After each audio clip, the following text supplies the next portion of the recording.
Bueno, este es un tema muy poco común. Surge de la inquietud por saber acerca de las costumbres de la antigüedad. He escogido el pueblo romano porque me parece muy interesante y porque nos gusta, ¿no? Bueno, pues también tenemos un poco de herencia de ellos a través de los españoles que fueron alguna vez dominados por el pueblo romano y todos tenemos, bueno, cierta herencia.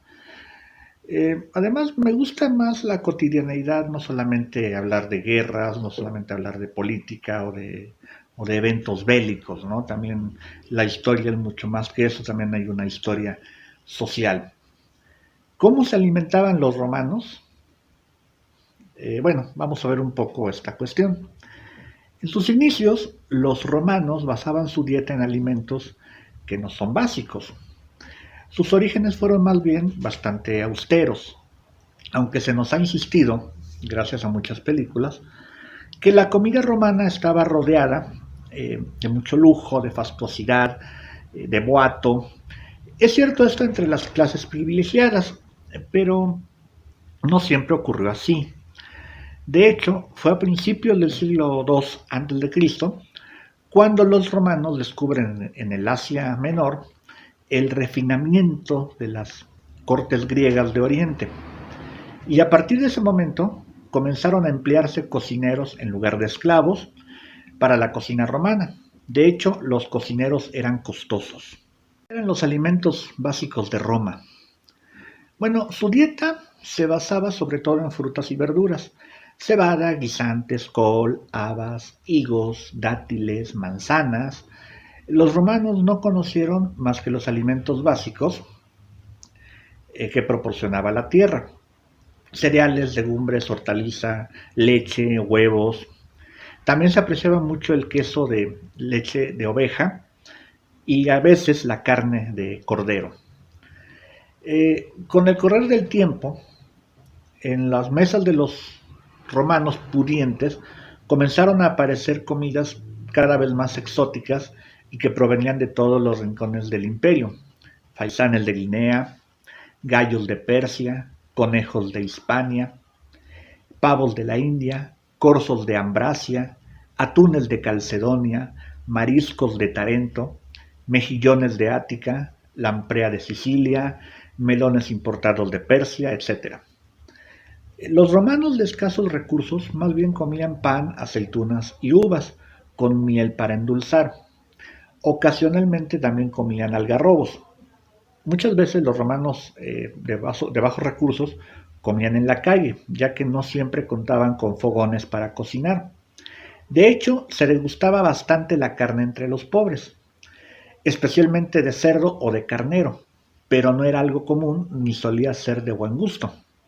En una ocasión, durante una campaña, los soldados se quejaron porque les habían dado una ración de carne en lugar de una ración de trigo. Contrario a lo que se cree, las carnes rojas muy rara vez se incluían en la dieta romana. Con el tiempo se les fueron integrando la carne de buey, oveja, cabra, ciervo, gamo y gacela, incluso carne de perro, aunque esto más bien fue en épocas de carestía o de hambruna. También se evitaban las carnes de ibis y de cigüeña, porque estas comían, bueno, se decía que comían serpientes, y la carne de golondrina porque comían mosquitos. Por lo general, al romano común le gustaba la fruta, y los generales, al regreso de alguna campaña, presumían de presentar nuevas especies de frutas de tierras lejanas. El primer platillo que comían, por ejemplo, el primer platillo que comían unos recién casados era el moretum, así se llamaba, un queso untable tipo aderezo o salsa, cuyos ingredientes se machacaban en un mortero, de ahí viene su nombre. Estaba compuesto por hierbas aromáticas, ajo, vinagre, aceite de oliva, sal y por supuesto queso. También existía el pan ácimo, quizás el más antiguo que conoce la humanidad, pues se hacía sin levadura. Se preparaba con harina integral y se cocinaba poniendo la masa sobre piedras calentadas al sol o cenizas calientes. Evolucionó cuando se inventaron los hornos y se descubrió la levadura, que también se le llamaba fermentum. De cualquier manera, se trata del pan más saludable, pues carece de grasas, aunque el pan se introduce, ya el pan en general, se introduce más tardíamente. Los platillos más comunes eran el pulmentum o puls, una especie de sopa de cereales o legumbres que eran remojados hasta lograr su ablandamiento.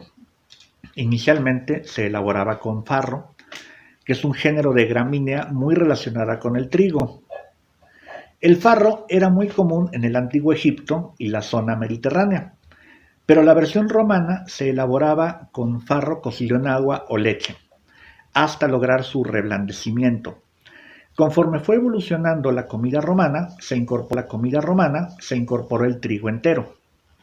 Esta comida, el pulmentum, fue tan popular que las legiones romanas las comían con mucho ánimo, y de hecho, esta palabra es la raíz etimológica de puchero. A medida que Roma se fue expandiendo, el pulmentum, o también llamado puls, obtuvo diversas variantes, incorporando piezas de cerdo, o miel, huevo y queso, o había también la puls fabata, que incluía habas en lugar de cereales. Otro de los alimentos más apreciados era el vino. Había varios tipos, pero el más común era el vino que se mezclaba con agua caliente y con varias especias, ya que como su conservación estaba poco desarrollada, con frecuencia se agriaba con facilidad en las ánforas. En tiempos de carestía, solían comer sopas de pan y vino, muchas veces aderezadas con verduras, coles, garbanzo, etc. El desayuno, el ientaculum se llamaba. La primera comida del día para los romanos era el ientaculum, equivalente a nuestro desayuno. No consistía, no le decían que era la comida más importante del día, como se cree ahora. Más bien consistía en una especie de refrigerio. Se tomaba pan con ajo untado, sal y en ocasiones huevos, leche, miel o algún fruto seco. El desayuno se hacía entre la hora tertia y la hora cuarta, es decir, más o menos entre las 7 y las 9 de la mañana, según sea verano o invierno. Se hacía más bien para calmar el estómago, sin tanto protocolo, como ocurría con la cena. Por lo general, algunos romanos desayunaban antes del ritual matutino de la salutatio, es decir, antes de que saliera el sol. También el pan se remojaba en vino y asimismo se comía queso de cabra. Los niños que iban a la escuela compraban su desayuno en una panadería en el camino. Era un tipo de galleta de cereal con miel que se llamaba crústula. Ese era el ientaculum. El prandium consistía, esto se hacía a mediodía. Por lo general se comían las sobras de la noche anterior, nada se desperdiciaba. El prandium consistía también de cosas comunes como pan, pescados pequeños, quesos frescos hechos a mano, dátiles, higos frescos. Era una comida más bien frugal y bastante ordinaria, sin un compromiso social. Muchos romanos mantenían el estómago vacío todo el día hasta la cena, pero si sentían la necesidad de comer, acudían a las tabernae, o fogones al aire libre que se podían encontrar en cualquier vía pública de las grandes ciudades. Estaba también la merienda, muy parecida al prandium. La cena era la principal comida y era todo un acontecimiento social. Usualmente comenzaba en la tarde y se prolongaba hasta altas horas de la noche. Se abría la mesa con un gustus o aperitivo, que vamos a describir el gustus más adelante. Luego se seguía con la prima mesa, que eran varios platos de carne, pescado o vino. El vino se llamaba puro merum y se mezclaba con agua caliente y especias, a diferencia del vino sin mezclas, que se reservaba para libaciones religiosas. Durante la prima mesa se meditaba sobre la muerte, se ofrecían regalos y pequeñas sumas de dinero y se libaba a los dioses lares. ¿Quiénes eran los lares? Eran figurillas de barro que llevaban una especie de plato en la mano. Se les consagraba la mesa, el salero y la vajilla, y se les ofrendaban alimentos como racimos de uvas, coronas de espigas, tarros de miel, tortas de harina.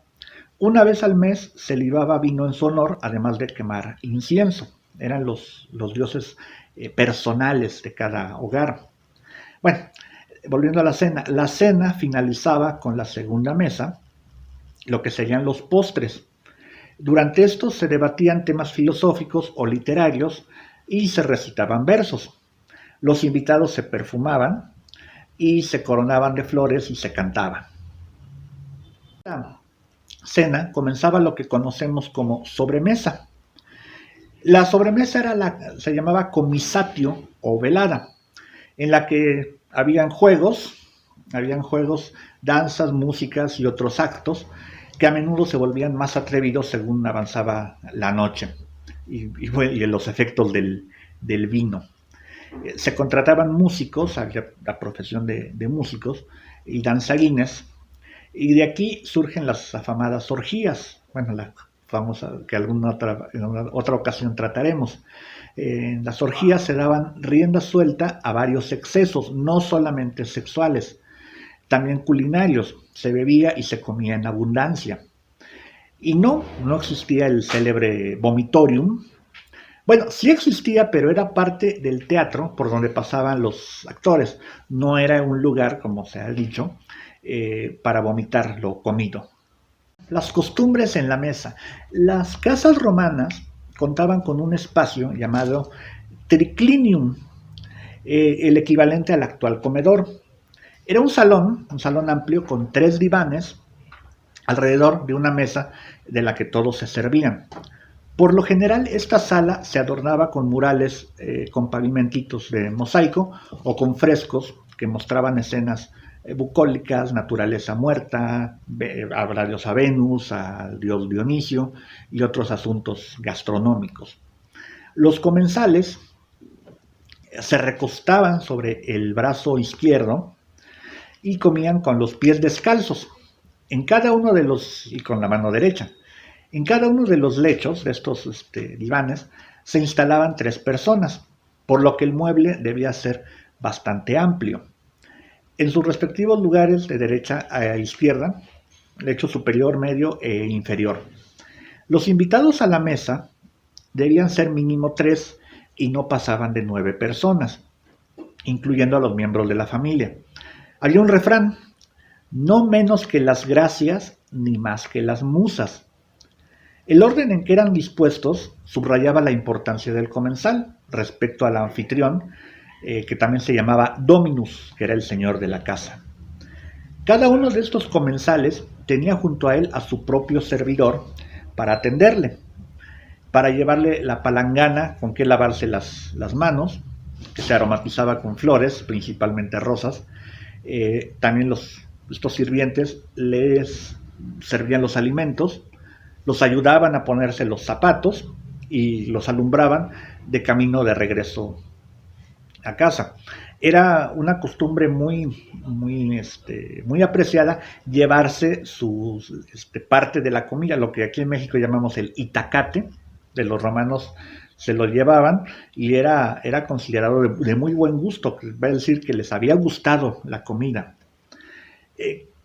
Las casas de los romanos pudientes tenían por lo menos 2 triclinium, uno para el verano y otro para el invierno, según la dirección del sol. Los de verano se orientaban al norte y dejaban abiertas las puertas hacia el atrium o jardín, y los de invierno se orientaban al sur y se cerraban. Las comidas eran el principal acontecimiento de la vida social romana y se ajustaban mucho a formas tradicionales. No se utilizaban cubiertos, a excepción de la cuchara, para tomar los caldos. Las manos se lavaban, como ya dijimos, en una palangana. Los romanos comían con la mano derecha, como ya dije, y tomaban la vajilla con la mano izquierda.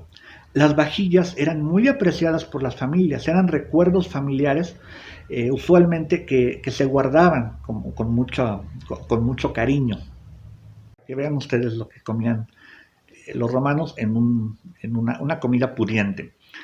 Como aperitivos o gustus estaban medusas y huevos, ubres de cerda rellenos de erizos de mar salados, cazuela de sesos cocidos con leche y huevos, hongos de árbol hervidos en salsa de grasa de pescado y pimienta, erizos de mar con especias, miel, aceite y salsa de huevo. Esos eran algunos de los aperitivos. Como servicio principal o la suma cena estaba corzo asado con salsa de cebolla, ruda, dátiles de Jericó, pasas, aceite y miel, avestruz hervida con salsa dulce, tórtola hervida en sus plumas, loro asado, marmota rellena de cerdo y piñones, jamón hervido con higos y laurel, frotado con miel, asado en masa de harina, flamenco hervido con dátiles, lenguas de flamenco, lirones cebados con castañas y jabalí relleno de tordo. Esos eran los platos principales. Y como postres, bueno, ejemplos de postres, está el fricasé de rosas con masa para pasteles, dátiles deshuesados rellenos de nueces y piñones fritos en miel, y pasteles calientes africanos de vino dulce con miel. Estos eran algunos ejemplos de las comidas de los romanos. Principalmente tomamos como base el recetario de Re Coquinaria de Marco Gabio Apicio, que vivió en el siglo I. Y bueno, esto es principalmente el recetario, y espero que este video les haya gustado y les haya despertado el apetito. Muchas gracias.